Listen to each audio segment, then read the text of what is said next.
Itu engine CV2. Teriakan yang sangat familiar di kalangan pencinta Formula 1. Ketika itu di tahun 2015, melalui radio tim, Fernando Alonso mengeluhkan performa mesin hybrid Honda F1 yang loyo.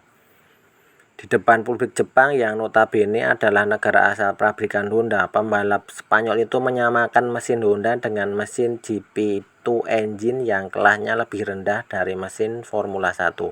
Bisa dibayangkan wajah petinggi Honda saat itu. Selain terkenal sebagai pembalap yang bertalenta handal, pembalap veteran Alpine tersebut terkenal dengan reputasinya sebagai pembalap yang meledak-ledak dan tidak sabaran.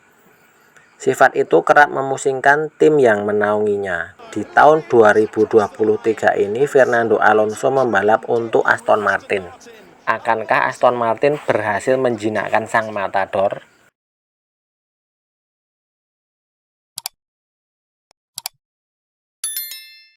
Sejak debutnya di Formula 1 bersama Minardi di tahun 2001, Fernando Alonso langsung menjadi perhatian pecinta Formula 1. Bagaimana tidak, berbekal Minardi PS01 bermesin Ferrari bekas, Alonso mampu tampil kompetitif. Dalam kualifikasi beberapa kali berhasil tampil di depan bar Honda dan Benetton yang notabene papan tengah unggulan dan lebih mampu secara finansial.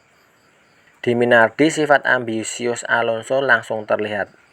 Targetnya mengalahkan rekan satu tim dan menjadi juara dunia di suatu saat. Hampir semua teammate Alonso dapat dikalahkannya. Dengan kata lain, Alonso selalu menjadi yang nomor satu di tim. Suatu saat McLaren mencoba memasangkan Alonso dengan rookie yang ngeyel dan juga cepat, yaitu Lewis Hamilton. Hasilnya, juara dunia digondol Ferrari dengan selisih 1 poin setelah dua pembalap McLaren saling baku hantam di sirkuit. Bahkan terindikasi mencuatnya kasus spionase Ferrari McLaren. Ada campur tangan Alonso yang tidak terima dirinya tidak dinomorsatukan. Alonso begitu terkejut dengan performa Hamilton yang notabene seorang rookie di satu tim pula. Ditambah ambisi Alonso saat itu mengejar juara dunia ketiganya. Terakhir ketika di Alpine terjadi gesekan juga dengan tim terkait kepindahannya ke Aston Martin. Terkait ini, mantan bos Alonso di Minardi, Paul Stoddart mempunyai pendapat. Dia harus menjadi orang utama dan itulah satu-satunya saran yang bisa saya berikan, katanya. Jika Anda tidak mengetahui potensi juara yang ada pada diri Alonso, itu sangat merugikan. Karena jika Anda bisa bekerja sama dengan Fernando, Anda akan mendapatkan segalanya. Jika Anda bekerja melawan dia, kita sudah tahu hasilnya.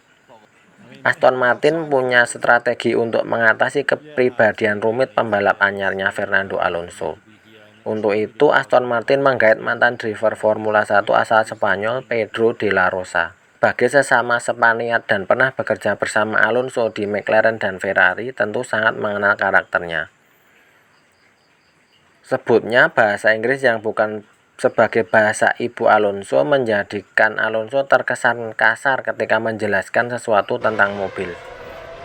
Hal yang menarik, De La Rosa memberikan bocoran penyebab Alonso kehilangan kesabaran. Jangan coba-coba menyembunyikan apapun, terutama hal buruk dari juara dunia Formula 1 2 kali tersebut. Faktanya, walaupun saat ini Alonso menyandang driver tertua di grid, tetapi performa dan kecepatannya masih menyamai pembalap lain yang umurnya 20-an, bahkan lebih baik. Dengan penanganan yang pas, kontribusinya untuk perkembangan Aston Martin dan Lance Stroll tentu masih sangat bisa diharapkan. Di Aston Martin, benturan dengan rekan setim belum terlihat. Baik Fernando Alonso maupun Lance Stroll saling memberikan respon dan pujian positif satu sama lain. Seperti saat GP Bahrain, Alonso sempat menanyakan kabar Lance Stroll melalui radio. Alonso juga nampak puas dengan performa mobil AMR 23 yang disiapkan Aston Martin. Minimal sampai dengan GP Saudi yang notabene sirkuit high downforce. Akan tetapi, analisa pemerhati Formula 1 Peter Windsor terkait suara hati milik pemilik tim Lawrence Stroll cukup mengganggu. Melalui channel YouTube-nya, Windsor berkata, Ini Fernando hampir menjadi lebih besar dari tim. Dan apa yang terjadi dengan anak saya? Mengapa dia tersingkirkan? Apa yang terjadi? Saya mungkin melebih-lebihkan di sana dan mungkin bukan itu. Tapi saya hanya menyarankan itu adalah tanda bahwa ini adalah tim yang sangat berbeda. Lebih lanjut, Peter Winsor berkata, ini bukan Red Bull di mana Dietrich Mateschitz menyukai banyak pembalap yang berbeda dan senang menyatukan mereka. Melihat mereka bersaing dan memberikan kesempatan kepada banyak pembalap muda. Akan tetapi ini adalah ayah dari satu pembalap yang secara efektif membeli tim Formula 1 untuk putranya dan sekarang melihat fenomena Fernando Alonso dan dia ingin putranya di sana.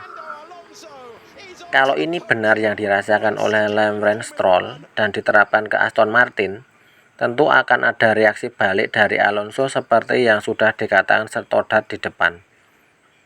Bagaimana pendapatmu tentang hal ini? Silahkan tulis di komentar ya.